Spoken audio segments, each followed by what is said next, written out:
31-year-old woman comes to the office for routine body checkup. She told that her cousin got cancer at early age. Therefore, she was worried about the cancer. She has multiple sexual partner and use of contraception infrequently and also has a history of smoking. Patient has no other chronic medical condition. Vital signs are normal. Physical examination is normal, including pelvic examination. Pap smear reveal disordered epithelial growth at the squamocolumnar junction.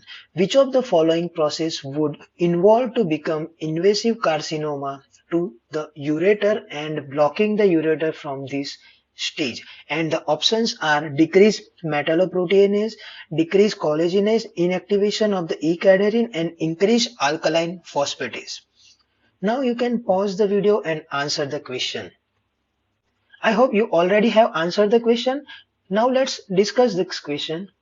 Here we can see that patient has a multiple sexual partner, contraception infrequently, and a history of smoking. Patient also has a disordered epithelial growth at squamocolumnar junction. The word disordered epithelial growth itself suggests that patient has a dysplasia at the squamocolumnar junction. So patient already has a dysplasia. Now let's see what they are asking. Which of the following process would involve to become invasive carcinoma? So the question basically asking about conversion of dysplasia into invasive carcinoma. So let's discuss how this conversion work and what are this terminology. Here we can see that dysplasia is a reversible disordered epithelial growth. It is a reversible. Dysplasia is a reversible disordered epithelial growth, whereas carcinoma in situ is irreversible dysplasia that involve the entire thickness but not penetrate the basement membrane. Here we can see that these are the dysplastic cells. They are involved in this thickness, but they are not penetrating this basement membrane. When they penetrate this basement membrane, it is called as an invasive carcinoma. If they not penetrate, they are called carcinoma in situ. If they penetrate the basement membrane, they are called invasive carcinoma. But the question is, what is dysplasia? When cells are dysplastic, they lost the uniformity on the cell size, shape, etc. They also lost the tissue orientation and they increase the nuclear to cytoplasmic ratio. Hyperchromatic nuclei will be seen in the dysplastic cell.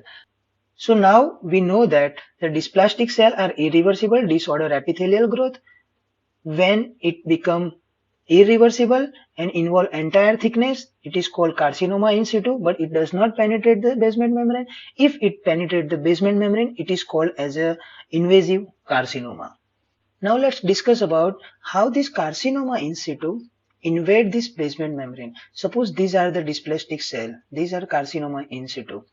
But in order to invade the basement membrane, they have to follow few steps. And these are the steps. First, they have to detach themselves from the surrounding normal cell. Because if they want to spread to another place, they have to detach themselves from the normal cell. And in order to do that, they have to decrease E-cadherin expression. E-cadherin bind the cell via junction. If they want to detach from a surrounding cell, they have to decrease the E-cadherin expression. First, they detach themselves from the surrounding. Now they increase the laminin receptor so that they can bind to the basement membrane. Once they bind to the basement membrane, they release some proteolytic enzyme like metalloprotease and collagenase, which will break down this basement membrane, and the cell will come out from the basement membrane, and then they will metastatize. And that's how this dysplasia convert into carcinoma in situ, and then it become the invasive carcinoma. So the right answer would be the inactivation of the E-cadherin. Here we can see that in this patient has a cervical intraepithelial neoplasia which convert into invasive carcinoma to the ureter, which further block the ureter, and that will further lead to hydronephrosis, and it will end by renal failure. So this was the case of the cervical dysplasia, and I hope you understand how it convert into invasive carcinoma, and thank you.